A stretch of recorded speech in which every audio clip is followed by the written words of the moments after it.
আসসালামু আলাইকুম। নতুন সরকারকে সেলুট জানাই। আমি একজন ছোট্ট মানুষ। আমার মনের একটা দাবি নিয়ে নতুন সরকারের কাছে এই ভিডিওটা করা উদ্দেশ্য আমার। আমি কখনো ভিডিও শেয়ার করতে বলি না। আপনাদের কাছে হাত জোর করে অনুরোধ করি, আজকের ভিডিওটা আপনারা শেয়ার করে দেন। আমার এই মনের দাবিটা হলো, বাংলাদেশে সকল ইসলামিক আইনগুলা নতুন সরকার আশা করি চালু করব। যদি ইসলামিক আইনগুলা নতুন সরকার চালু করে, সারা বিশ্বের মুসলমান নতুন সরকারকে এই বুকে আগলে রাখবো।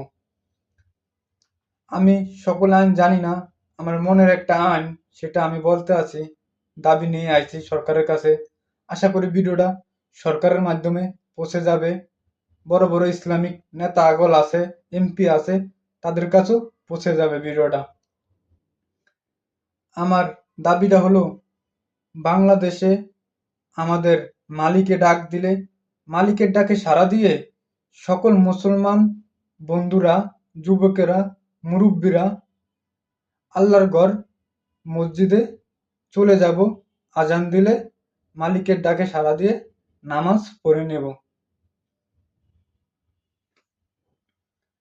আজান দেওয়ার সাথে সাথে সকল ব্যবসা বন্ধ থাকবো। ব্যবসা বন্ধ করে, দোকানপাট বন্ধ করে, নামাজ পড়ে এসে আবার আল্লাহর নাম নিয়ে দোকান চালু করব। আর নারীদের উদ্দেশ্যে, প্রতিটা নারী আজান দেওয়ার সাথে তারা ঘরে নামাজ আদায় করে নিব। একটা নারীও যেন বাসার থেকে বেপর্দায় না বের হতে পারে। সকল নারীরা আপনারা পর্দা হয়ে চলেন।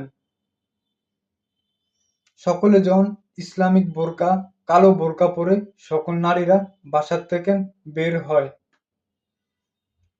আর সকল এমপি মন্ত্রীরা, আপনারা সকলে, আপনাদের কাছে হাত জোর করে অনুরোধ করি, সংসদে সবকিছু চালু হয়, আমাদের ইসলামিক আইনগুলা চালু হয় না কেন?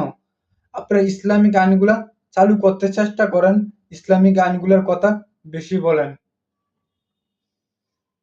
আমাদের এটা মুসলিম রাষ্ট্র, যেই সরকারে আসুক ক্ষমতায়, কোরআন দিয়ে দেশ চলবো, কোরআনের সুন্নতের অনুযায়ী দেশ চলবো, ইসলামিক অনুযায়ী দেশ চলবো।